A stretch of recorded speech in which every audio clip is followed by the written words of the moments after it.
Hello, my name is Paul Smithson. I'm a Support and Services Manager for the Visi product. During the next hour or so, I will be presenting a technical brief that will show the new functions and features available in the Visi 2022 release. I have a lot of material to get through, so let's get straight into it and take a look at the general improvements that should affect all users. So new setting options.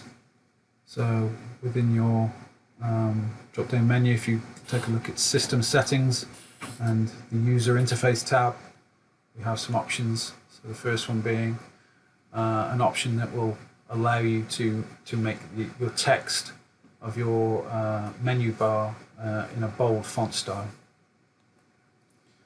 So show file info dialog box. Now whenever we open a Visi work file, we get this information dialog box that we need to confirm when we open a work file. So this new setting, we can turn this off, and now when we open a work file, it will just open. We won't get this dialog box that we need to confirm. The downside to this is if you use the read-only mode, that's where this setting lies. So you won't be able to open the file in a read-only mode, but we have a solution for that, which I'll come across in another slide.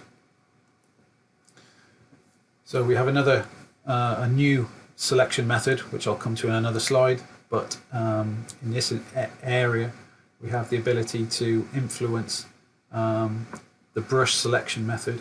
So there's a tick box to be able to have a dynamic selection. So you can see there I've done in the image I've done a brush selection, and it's dynamically highlighting those faces as I pass over them. If you turn this tick box off, what you'll get is a dynamic, or you won't get the dynamic selection. You'll still be able to select the faces, you'll use the brush selection, but it won't dynamically highlight the faces as you select them.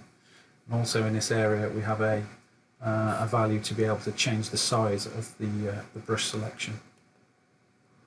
So within the System Settings and Commands tab, so we have an option in here where we can turn off the preview of so if you're using, for instance, a move a face function and you're getting graphical delay because it's either a big model or not very good graphics solution, when you're using a move a face, you can get a lot of staggering of the graphics card trying to keep up with the modeling. So if we turn off this option, you'll only get to move, as you can see in that image, you're dragging the arrow, and you won't get the graphics result until you let go of that arrow. So I've moved that 70mm. It's not until I release the cursor that then the graphics catch up. Now we do have an alternative to this. So if you don't want to use this particular option within your settings, if you press the Control key when you're dragging the movement arrow to move a face, for instance, you'll get the same effect. It'll display disable the preview. So System Settings and the Graphics tab. So in this particular area, if you're locking a model, so if you're going into your settings and locking a model, previously it would change the transparency to quite a high value of transparency. So within this setting environment, we can now control the level of transparency that affects the models when we activate the lock function. Also, we have the ability to change the thickness for any relevant edges, and also split line edges. We can control the thickness between the default and a thick line. So selection enhancements. So if you're using the enhanced pick, what you'll see here is when you put the cursor over a face, especially a cylindrical or an arc face, like in image 1, the bigger blue dot is my cursor position, and what you'll get is on this particular blend radius, it shows you a small dot of the axis of that arc, or that radius, should I say. Image 2, again, it's a cylindrical face, and it just shows you the axis position, the center position of that face. And image 3 is a planar face, and again I've just got the cursor on that face, but it shows me a small white dot which I can then select as a to start a dimension or draw a piece of geometry on. It just shows you the middle position, so that's using the enhance pick. Now, triangular selection, so if you're going to use the angular deviation option, there's been an improvement in this area. So in image 1 there, you can see I've got the angular deviation set to 5, but it doesn't quite highlight the whole feature. So previously what I would have had to do is I would have had to change the figure and then reselect the geometry. Now the new solution, which is a big improvement, is you select a single triangle. It presents the angular deviation dialog box, and then you can just press the arrows to keep increasing the value within the interface, and you'll see a dynamic change in the graphics. So as I go up to 4, 5, 6, 7, 8 angle deviation, you can see it highlights the whole feature as I want it. Another option, or a new option should I say, is a foreground connection when selecting triangles. So image 1, you can see I've just done a window selection there, but the system's selecting triangles right through the part because there's holes in this geometry. So it's selecting the triangles that I want, but also selecting a lot of triangles through the part, and I'd have to then reorientate the part, deselect those triangles. So there's a lot of messing about to get just the selection I want. Whereas now, using this new option, you can see in image 2, I do a window selection with this image, or with this option on, and it only selects the triangles in the foreground. It doesn't select the ones that are further back into the part. So brush selection, like I said, this is a new selection type. Now, to activate the brush selection within any command that you need to select geometry, just press the Alt key and your middle mouse button, and that will activate the brush selection. So a graphics change. So if you use the glowing lines on highlight, you'll see if you select any mesh geometry, the system will attempt to apply the glowing lines onto the outer edges or the external edges of the mesh.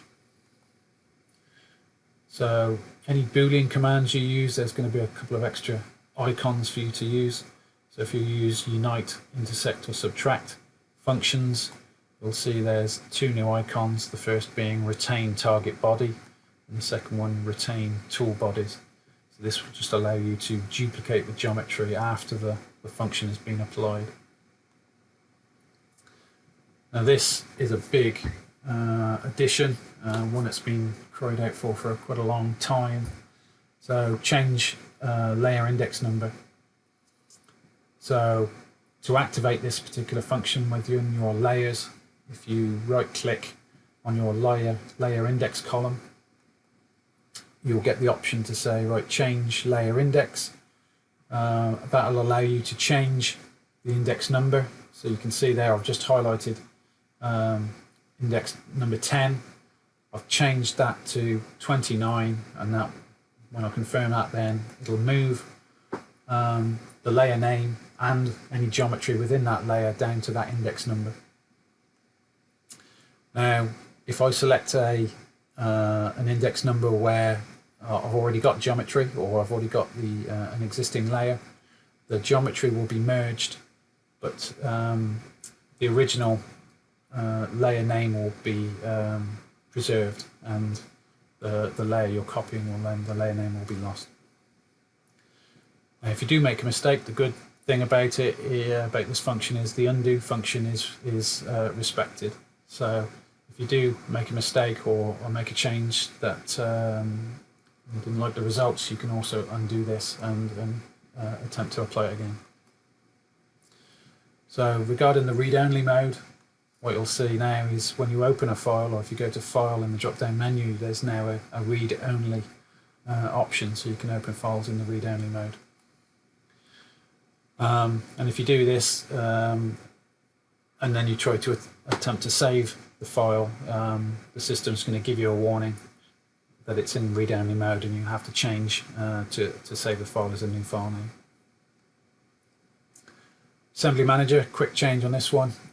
So if you have the Assembly Manager open, if you create any new geometry, the tree will be automatically refreshed, so you won't have to keep refreshing that Assembly Manager tree if you like to have it open when you're doing your modeling functions.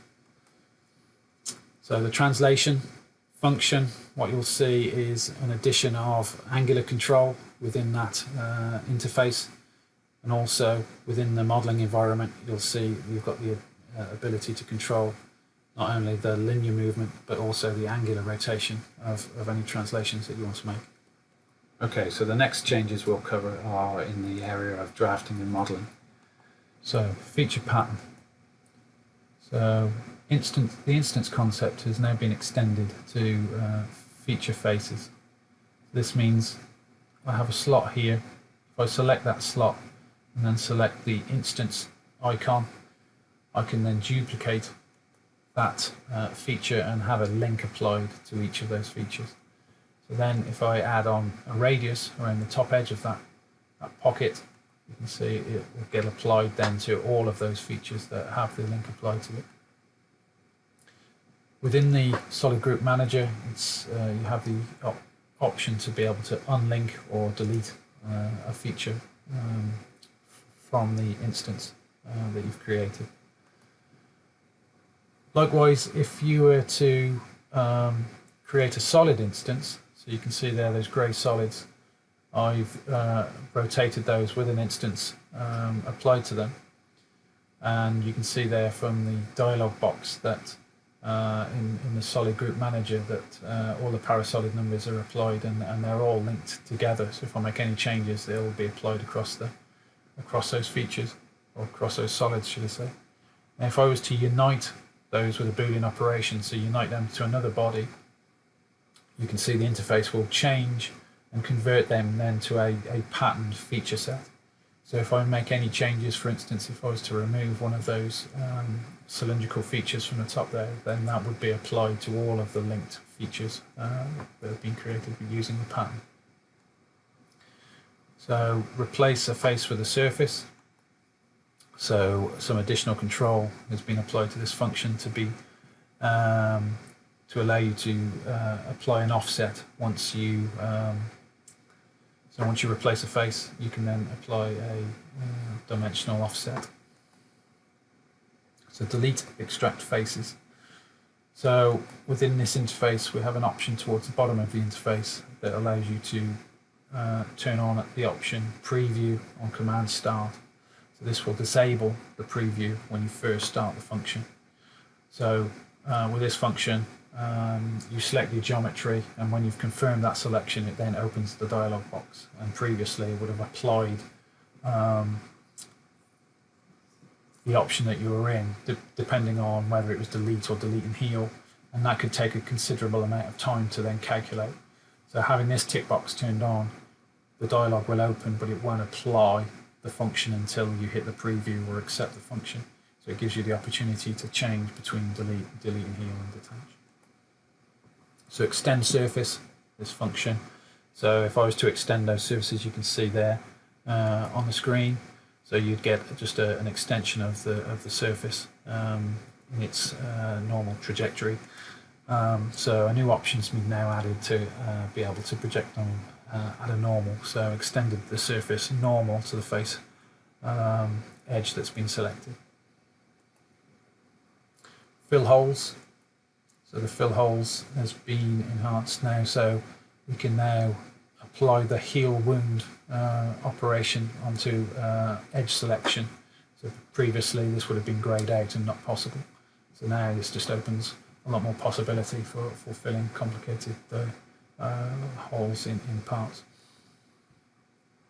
Now this is, I applaud this change very much. It's going to save me a lot of work. So create trimming surface. So as you can see on the image there, I've got a planar surface with 3 lines that don't fully bisect that surface. And previously the option, if I tried trimming with that geometry, trimming that surface with this geometry, I would have got operation not possible. So now in this new release, you have an additional option there that's called extend trimming elements. You tick this on and it will automatically then extend those elements, so it'll automatically extend those trimming elements so you can trim the surface. So it doesn't, it'll do the trimming or the extension in the background, so you won't actually see the original geometry be changed. So it will extend either elements or edges, so if you're trimming a surface to another surface edge or a solid edge, it'll automatically trim them if they don't fully cross the surface that you're trimming. And elements will be extended until they meet another edge or another surface edge. So the blends function, so if we apply blends, so I've got a sheet body here, you can see I've highlighted some of the edges of that united sheet body. We can now, as you'll see, apply blends to those laminar edges of a sheet body. Now previously it would have taken me a number of commands to be able to apply the same geometry and trim that surface to get the same result. One thing just to note, if I just take a step backwards, and if I was to select some edges internally of the united sheet body there, you can see that I've selected these edges here along the united surfaces, and if I was to now apply the radius again, the priority will be applied to the united surface edges and not the linear edges as I originally got. Just bear that in mind. Now, this is a new function, middle curve creation, so it lives in wireframe, other curves, and create middle curve. So what the system will, or what this option will do, is we'll create a curve between a chain of edges or curves. So particularly helpful for machining slots and so forth, giving me some additional geometry. So reprocess curves, so it's got a few more options. So we've got a new mode, repoint by approximation, and another new mode called repoint fitting points.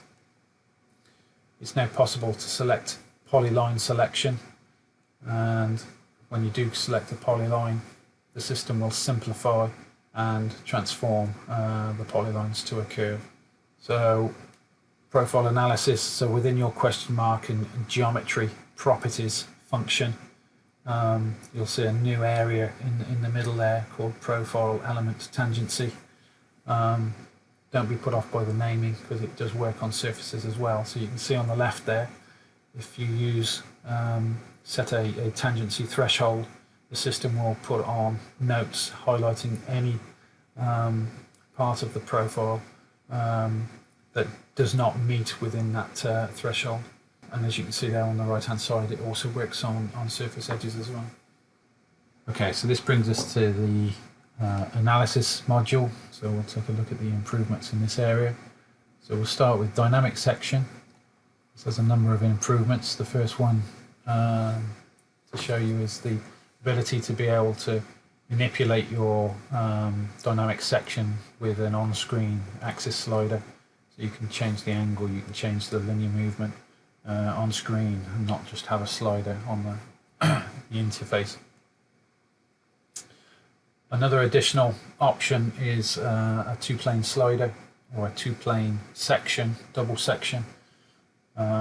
So within the interface you can have a single plane or two planes, and you can manage these independently. So you can have them either be parallel sections, or you can manipulate them to be at different angles or at 90 degrees to each other, and then independently slide them to get a double section on a single assembly. And then another option is to be able to create a box section around a part. So you can have a box that's managed on a single size value, or you can have a non-uniform box section as well, and independently move each axis independently to each other to get the section exactly to give you the information that you want to portray. And then finally in this area, if you keep your finger pressed down on the N1 button when selecting the section movement arrows, the system will then just keep stepping whatever step value you have entered in there, the system will keep moving the section, like animating the section through a part, jumping each movement, whatever step value you've got set within the interface. A brand new option, solid interface. So in the analysis, so it's called solid interface. It's a new body collision tool, really quite good. So if you have an assembly, window select everything, it will display intersections or contacting faces. So you can see in this image here, the green faces are showing me the contact faces, where the red areas are where the models are intersecting with each other.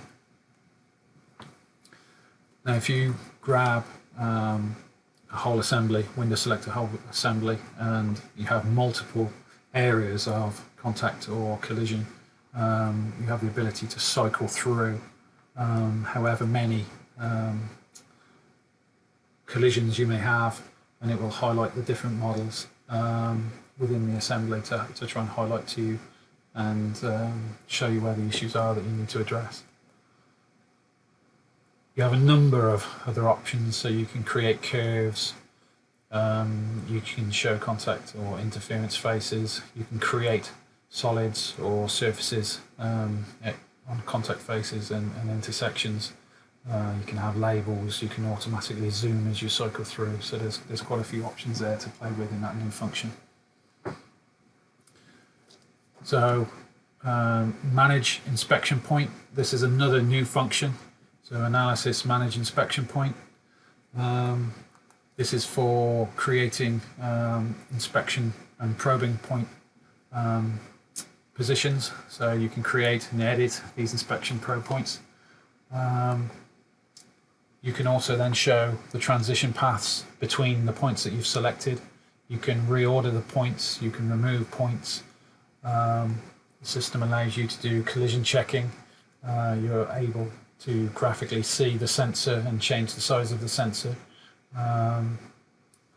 And when you're happy with the points you've selected, then you can export a text file of the inspection points that you've created. So another nice addition there to the analysis menu. And within the bounding box function, there's an option to say all points. And what this will do, as you can see from the image there, it will create you a bounding box and create multiple points on the corners of your bounding box, and also the midpoints of all the linear edges of that bounding box. Join edges. So analysis, join edges. This is another new function. It's a new function and possibly an alternative to the simplify edges. Simplify edges has been in the system a long time, and this is a valid addition to that. So what it will do is it will chain or select a chain of split edges. So if you've got a number of faces of a body and it's very faceted, the edges, it's using the tolerance and edge angular deviation, it will try to improve that result to give me then a set of surfaces that would be of much better quality and less faceted. Okay, translators now. So there's quite a few changes in this area. So starting with Solid Link.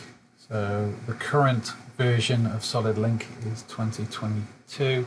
So this will be installed with the installation of Visi, and the Solid Link setup is available to download from the VCP.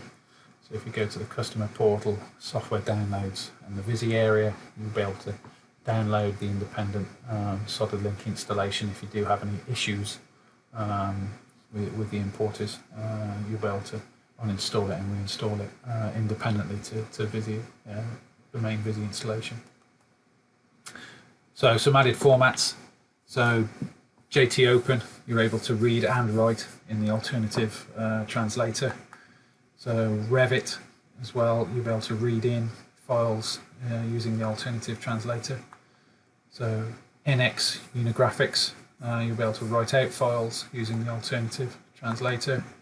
And PC Demus, you'll be able to read in files using both the traditional and the alternative translator. Okay, so the next 3 slides are just basically highlighting all the changes. So you can see there's a number of version updates. I'm not going to dwell on these. If you want to look at them in more depth, you'll be able to pause the video. One thing to note is the step translator. You're now able to open up zipped step files. So that's traditional translators. This is alternative. You can see there the new translators for JTOpen, Rabbit, and so forth. And if we move forward to metrology translators, you've got Visi there. So some other improvements in the translator area, points to note really.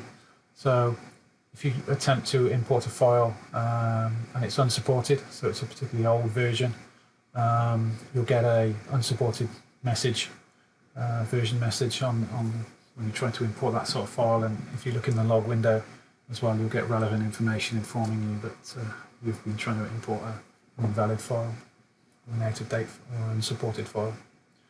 Also, if you have an assembly and you import files and some of the files that go to make up that assembly are missing, you'll also be informed of what file names are missing within the log file when you import a file. So a setting change here. So when you create a 3D PDF, you're able to control or improve the quality of the output. So you can see the tessellation value there in the dialog box. You can play with those settings to improve the output when you use the alternative translator. Another nice instance which affects a number of exporters here. So when you save a file, you can also save the instance dependency using the alternative translator. So this affects the 3D PDF, the CATIA v5, IGES, JTOpen, NX Unigraphics, and STEP. So you can see there in the interface, you can tick on an option to use the instances, and then that information will be migrated over to any system that gets imported that data and can support it. So in addition, automatic transparency settings. So within your system setting options and graphics, you'll see there you've got shading option. So you can tick this on and it'll force any imported body to have a transparency that you set within the dialog box.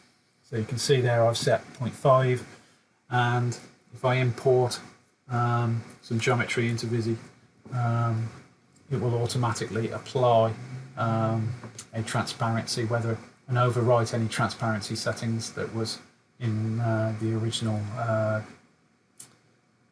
native file format.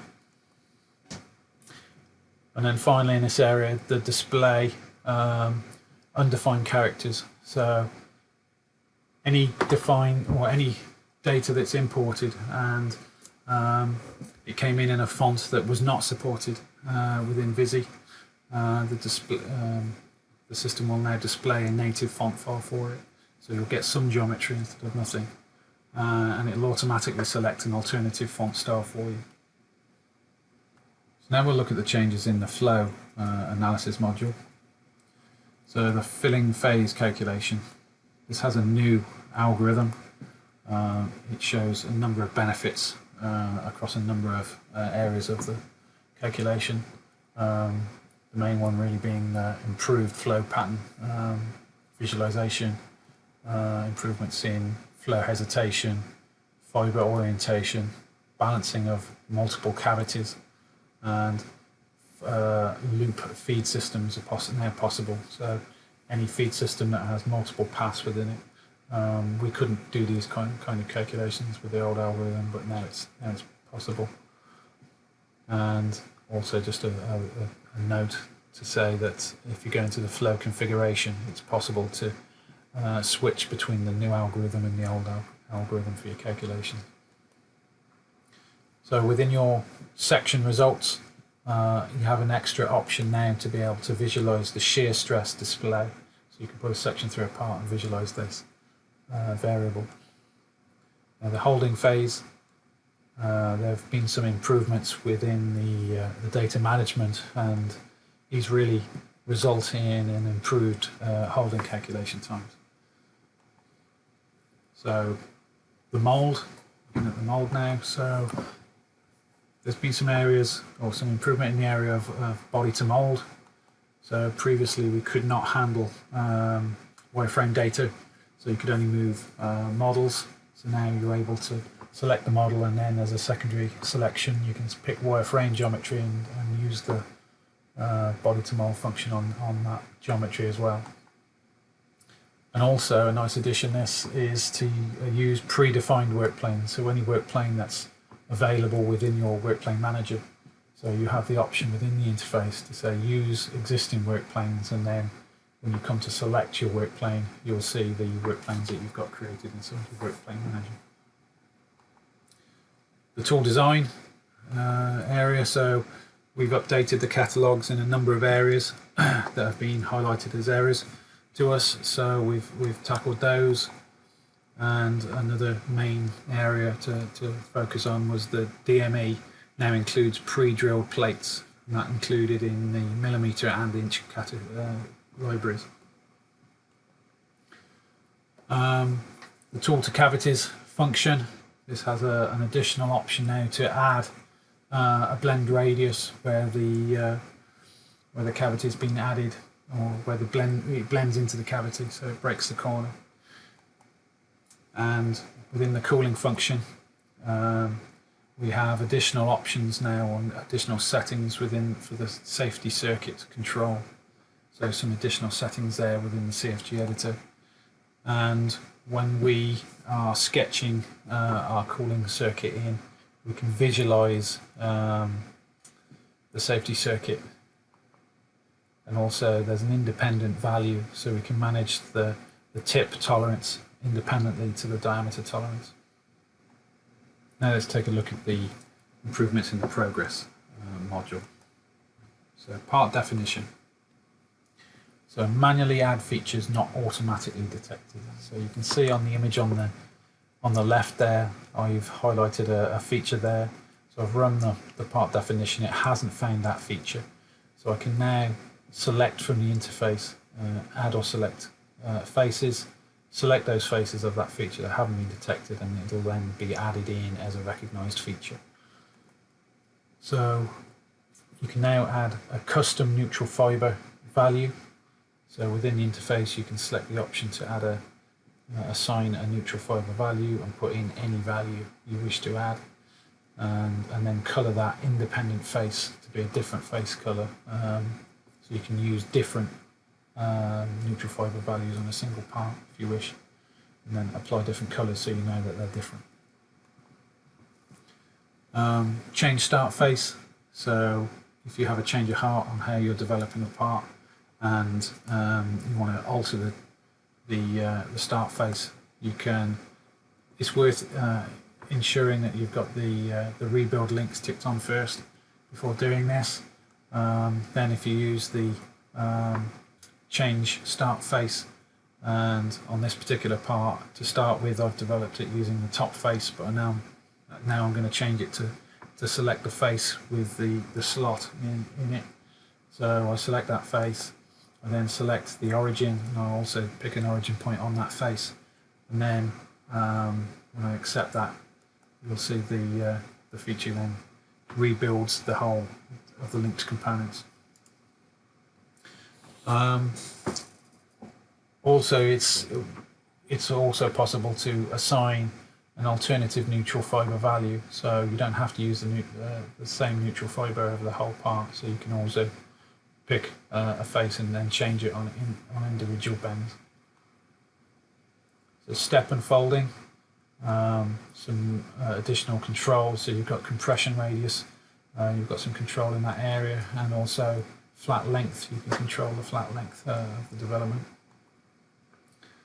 Now, unfolding type, you've got three options within the unfolding type for the step unfolding. So you've got constant radius length. So you can see here I've started just to develop this top linear bend here at 45 degrees. This option here is showing the constant radius the constant length unfold result. If I then show you the length extension after the bend, and then also before the bend, you can see the changes there. Okay, so any problem areas will be highlighted, and the interface will show you that you've got an invalid face. It'll highlight it red, and then you can choose to remove that from the part and deal with the model geometry using a manual method. Also in the step unfolding, any cutouts from the unfolded part will be transferred to the stepped developments. So you can see here on my unfolded part there, I've got a punch that I've sketched in. Now if I was to cavity that out from that unfolded part and then rebuild the linked parts, you'll see that that change will then also be transferred to all of the linked components. So part flange unfolding, so tangent binder preserves the face type. So you can see here on the left, the first part there, I've got a flange. I've started to develop it on the middle step there. So I've unfolded both sort of wings at 45 degrees, but then when it gets to the third stage, when that is fully developed, it then automatically converts that to a linear bend. So also in this area, set constraint faces. So you can see I've put a flange unfold on this piece of geometry here, and the default result is to fully develop the part. Well, I don't necessarily want that, so what I can now do within the interface, if I select this option in here and then select the faces that I want to constrain, so I don't want to develop those particular faces I've highlighted, and you can see there the result is it doesn't fully develop the part, it constrains those two faces that I've selected. So if I go to the results page within the flange unfolding, you can see the system will now automatically change the variable. So if I was, for instance, here clicking on the thinning results, the system will automatically open up the variables for the thinning results. And then if I was to select any other options, it would automatically close the thinning options and open up the relevant variables. So flange binder creation. So this is an option, a new option to be able to create a binder surface, an independent binder surface. So I can pick a flange set of faces, and the system will then create a separate binder surface that I can then use additional surfacing functions on to be able to help me develop my part. Display part unfolding results. So this function's being adapted a little bit. So you can select all the parts you want to be analysed. It'll list them within the Dialog interface. You can then select a single part. It'll highlight the part within the interface. You can then come down and select which results that you want to project onto that part, and so you can see here I'm selecting the thinning results. It will then change the graphics and show you the results just on that selected part. You can then change the results that you want to look, or change the part that you want to investigate, and then again the graphics will change and update accordingly. So it's all dynamic display, so as you change your selection it will show you the results accordingly. Now this last option is a new function, so it's display part unfolding on tree. So it lives in the progress unfolding drop down menu. So again we can review a complete unfolding process. So as you can see on the interface, you can dynamically select one of the parts within the development. The system will dynamically highlight the parts and the features within those parts. So any part that you select within the interface, the graphics will change and the selected part will be fully shaded, and everything else will be wireframe. The previous step will be transparently shaded to the one that you've selected within the interface. And any bend or any feature within the development, the status will be displayed of the analysed face within the interface. So it gives you a good tool to be able to review the full development of your parts. So now we're coming to standard elements. So these changes will affect both the mould and the progress users using the standard elements. So we've updated catalogues, we've prioritised customers' requests. The main updates have been in the area of Moisburger, Haskell and DME. We've got a couple of new catalogues, so we've got a new mole catalogue, Canal, and a new progress catalogue, Tipco. Or in fact, Tipco is already in the system, but now it's available in both millimetres and inches. Now we've got a new interface, something called 3D Find It. So it's a new function that will live in standard elements, Cadenus load part by 3D Find It. And this is a cloud-based solution. You get free registration to this particular option. And it basically opens, gives us access to a lot of components that we wouldn't have previously had access to. So it has its own interface, and basically we can insert models directly into the Visi or download files to then import in later on. So you can see there in the interface that you can select a part, you can select sizes, you can review and section them within the interface and then import them directly into your Visi design. And the assembly manager data will be populated then within Visi through that import. Okay, so take a look at that. It's vast how much data there is available. So this brings us to Visi Reverse.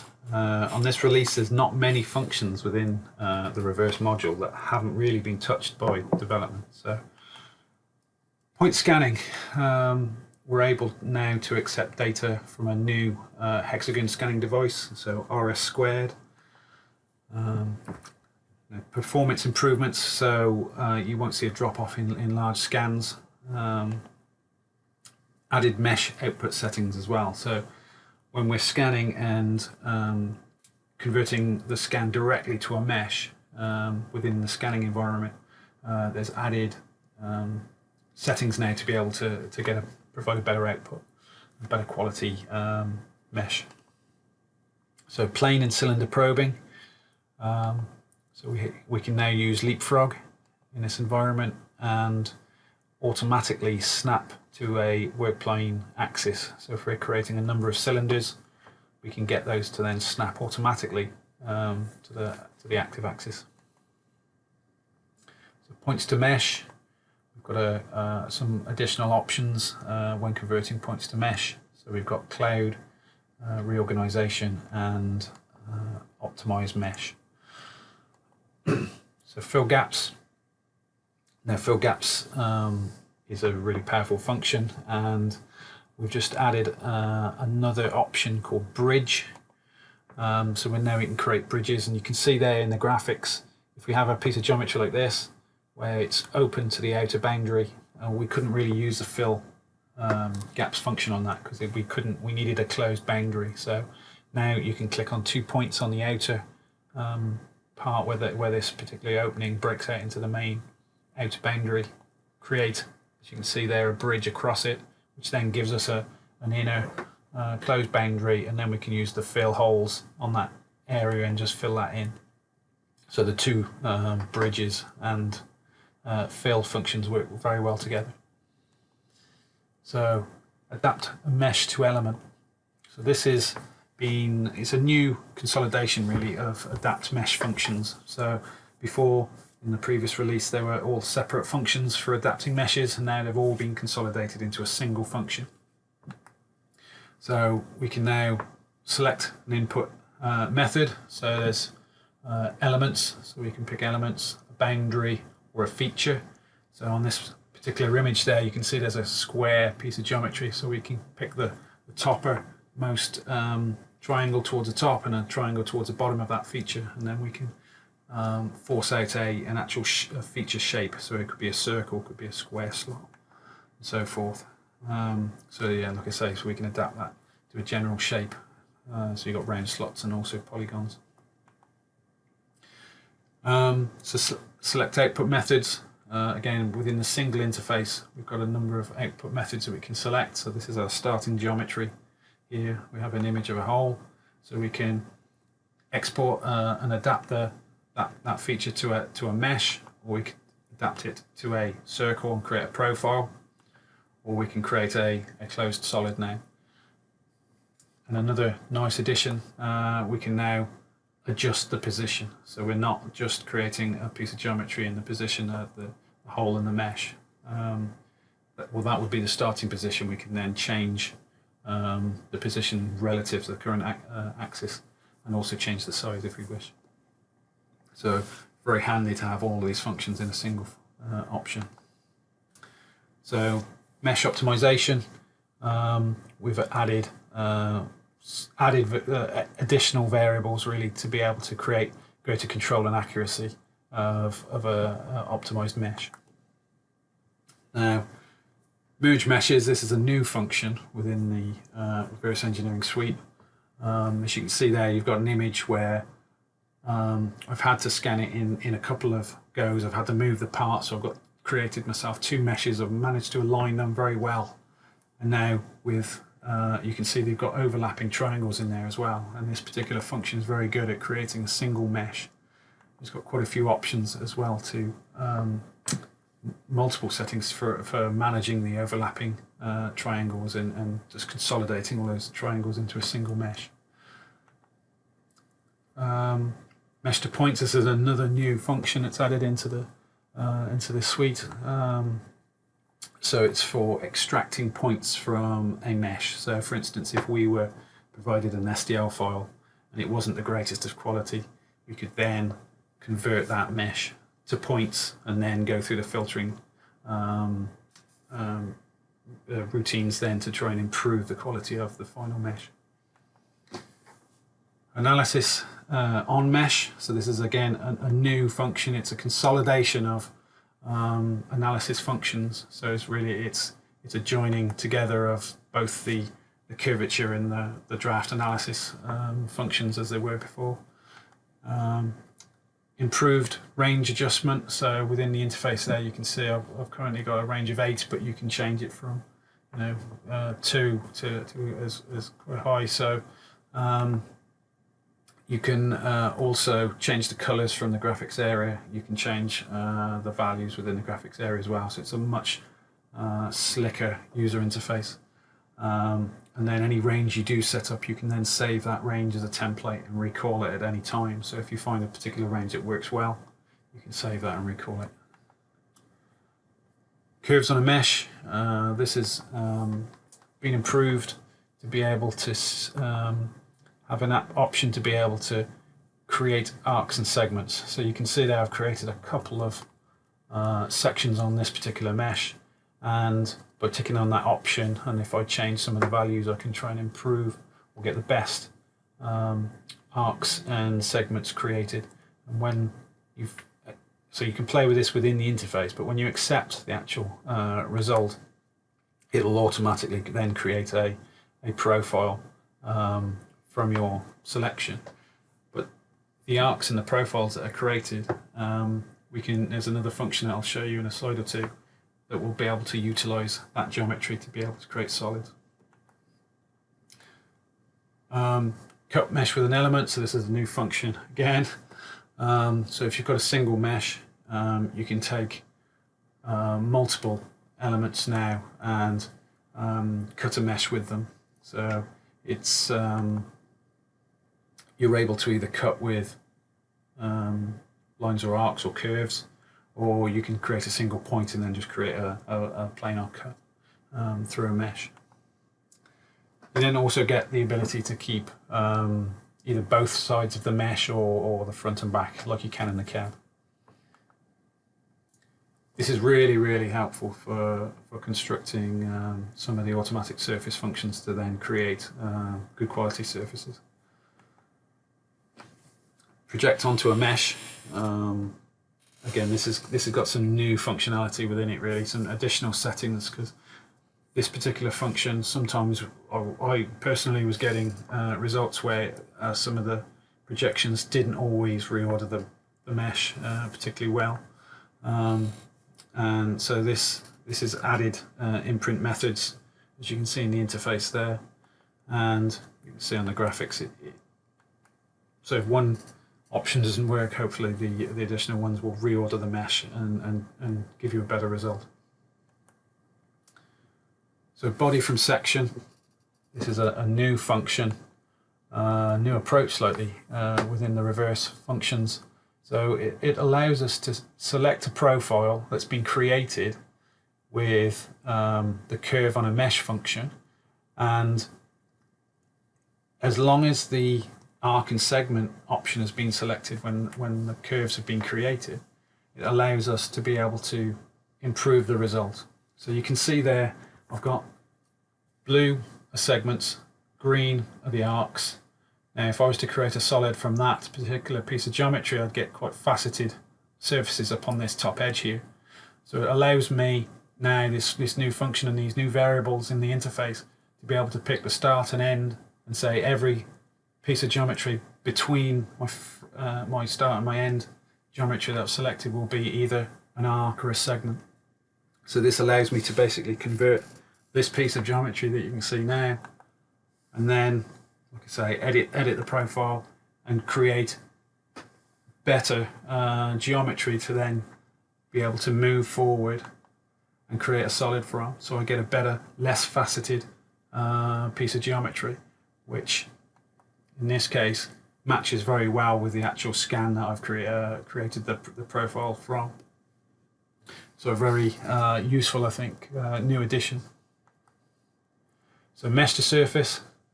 So in here we have reviewed the function, providing multiple solutions.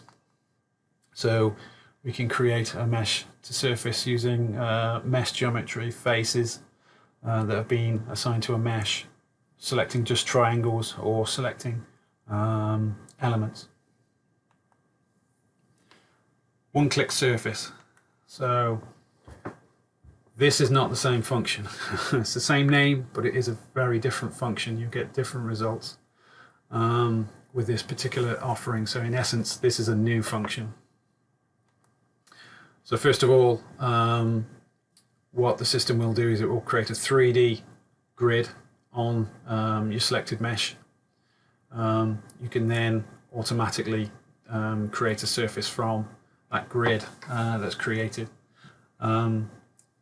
You can either create the grid separately, create the surface, or create both together. But it's a pretty much automated result. And in addition to that, you can unite the surfaces if you wish to. So plane radius from a mesh. So in here we have additional settings that have been added for work plane constraints. So when we're creating geometry, we can then either snap it to a work plane or to a reference surface or a direction. So we also are able to create solids or surface options have been added for cylinders or radius geometry. Sphere cone from mesh. So on the sphere we have the option to be able to select by triangle, and on cones we can create multiple points on the base or on the top point can be defined. A surface or a solid can be created, and work plane constraints have also been added in there, so there's a bit more control now with cones. So surface from cloud, again we can now constrain to a work plane, constrain it to a surface. So moving on to a line, so an element or multi-element selection. So with a line, before we could only align one piece of geometry with a second, but now we can have a target piece of geometry and align multiple meshes to it. So improved success rate with the inertia alignment. And also, as you can see here in this image, now in some cases, we didn't always get a perfect alignment. It was close. Like, as you can see here, it's a close alignment. It's aligned it much better because they were much further out of position, but still not 100%. But really, the only failure here is we've got an inverted either X or Y axis. So in this release, using the inertia, we've now got the ability to use the X and Y invert options. So when you press these on this case, it gives me a perfect solution. And compare, again, we can now compare multiple elements. So if you have a target piece of geometry, we can then compare, target multiple meshes to it. Also improved range adjustment and graphics display in the viewing area. And again, save range templates. Okay, now for the changes for the cam. So within the model manager, so we now have an added angular tolerance control, and this will provide us an improved mesh quality. So on that particular image, we'll have a small electrode, and this is where we really start to see an improvement in the mesh quality on smaller parts. So we've got a small electrode here. This is the default value that we would get, and you can see that the meshing or the quality of the facets there.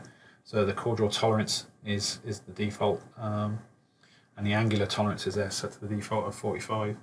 Now if I change, what we would normally do is change the core draw tolerance to improve the mesh quality. So if I improve that, you can see, just jump between the two, it improves the quality. But now if I also change the angular tolerance, this new option, you can see it really improves the mesh quality of the radius areas. There is a consequence though of this, and you'll get a calculation time warning, so it can increase the calculation times using such a small and tight faceting on the mesh. So 3-axis roughing. So 3-axis roughing has seen improved calculation performance, and on average we're seeing 30% reduction in calculation times, but in some cases we've seen up to 60% reduction. So 3-axis waveform roughing. So we've now split this out really, and it's a standalone strategy. So in your 3-axis operations, you'll now see a waveform roughing operation, and this will provide us with a number of benefits being split out as a standalone function. So we're now able to detect internal plane option. We can support undercut stock, edit helix diameter, and conventional incline milling, and small pocket management, and also boundary support on, to, and past. Now, the roughing hybrid that was in this in the 3-axis operations has now been moved to the standard operations. This is a sort of temporary measure just to review the performance and the feedback of the waveform roughing. So it may well be removed in the future, the hybrid roughing. So waterline finishing strategies. So now we have an additional option for contact areas. So on the left there, for the shank clearance, you can see this is the result we would have got with this new option turned off. And on the right there, with this shank clearance activated, you can see the cutter path does not, once you start to hit the increase in a shank size, the cutter does no longer moves down the part. So this will this new setting, it will be available within the waterline Evo and the waterline rest operations. And this really allows greater control when cutting larger shank diameter than the cutter diameter. So 2-axis pocketing and remachining. So a new option, optimized by distance. You can see, you'll see it there in available within the entry type and linking method, and it'll provide us a threshold value to distinguish between short and long links. So a long link, or a link longer than the set value, will result in a rapid at Z clearance, and a link shorter than the set value will equal a feed at working Z level, and this should provide us avoids unnecessary ramping movements. Okay, so the last module to review is the wire. So in the migration tool now will support the transfer of wire customization files. So wire migration only possible between 2021 and 2022 at this stage. So any releases further earlier than that, you won't be able to use this migration function. Update project parameters for the wire machines. So if you update your project with a new machine, you get two options. You'll get an option now to say, okay, update the project parameters, and you can see there in the project parameters I've updated the machine, and it's changed the piece material, the wire size, and also the upper and lower nozzle positions. And also you get the option to invalidate project operations. So if you've got built operations, it will unbuild those wire operations for the new machine, sort of forcing you to rebuild them with the new machine parameters. So wire leads. This image sort of shows me not a great result, mainly because of the position of the start hole. So you can see this area here is not a perfect result, really. It's coming in at a very sharp angle to the actual wire profile. So we now have a new parameter method for lead in and lead out. So we can now specify an angle and a distance, and you can see if I just jump backwards and forwards on the image there, it just provides a bit more space to give a better approach. So print total machining time. So we can now output the total wire machining time at the end of the NC file. You do need to just add a bit of additional text into the footer for that machine, and this will then you'll get a final time provided for you. And this is the last slide now. So wire update interface. So some changes have been made to the Dialog just to really bring it in line with the CAM interface. So some new icons, and your ability to be able to roller boxes have been added, so you can sort of highlight text or values within the boxes and use a roller mouse to change those values. This now brings us to the end of the technical brief for Visi 2022. So thank you very much for watching this presentation, and if you have any questions, please do not hesitate to get in touch. Okay, so see you next time. Thanks for watching.